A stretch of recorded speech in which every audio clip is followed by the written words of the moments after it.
Wajitokeze kwa ajili ya kuja kuinvest hapo na tuweze kufanya kazi.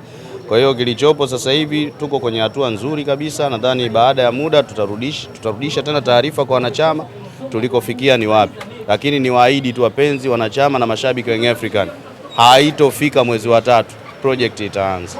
Okay. Yeah, kwa jinsi hali ambavyo ilivyo na jinsi mchakato wetu tunavyoenda nao, hautofika mwezi wa 3 project itaanza. Sawa, na juzi mmetoka kumchapa mtu 6, leo timu imesafiri kuelekea nchini Misri kuikabili Nation. Kwa upande wako pengine nini ambacho mnakiona mnakwenda kukifanya msimu huu wa 25 26?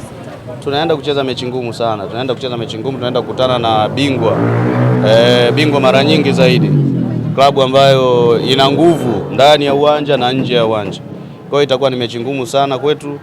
Tunawaheshimu Ahli, klabu kubwa, klabu ina mashabiki wengi, miundombinu bora kabisa, wako vizuri uwanjani, nje ya uwanja, lakini hii ni Young African.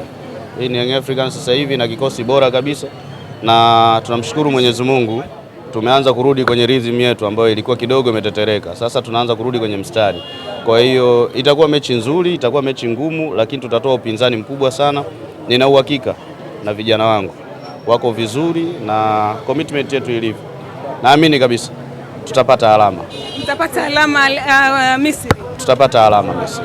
Okay, na kwenye upande wa usajili umesema bado kuna wengine ambao mnataka kuwatambulisha. Ni kina nani na lini tutarajie kuona vyuma vingine vipya ndani ya Young Africa?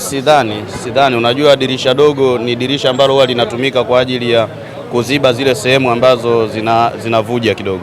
Lakini nadhani kama kutakuwa labda na ongezeko lingine tutatoa taarifa, lakini mpaka sasa hivi naamini tuko sawa. Mko sawa kabisa. Malume, hapa zamani tuliona TP Mazembe amekuja kujifunza kwa Young African namna ambavyo uendeshaji wa wanachama. Neno lako kwa vilabu vingine kuja kujifunza kwa Yanga kuhusiana na uendeshaji na utoaji kadi kwa wanachama? Halazimishwi mtu atakayeona kwamba kuna umuhimu wa kuja kujifunza, tunamkaribisha, milango ya Jangwani iko wazi. Asanteni sana.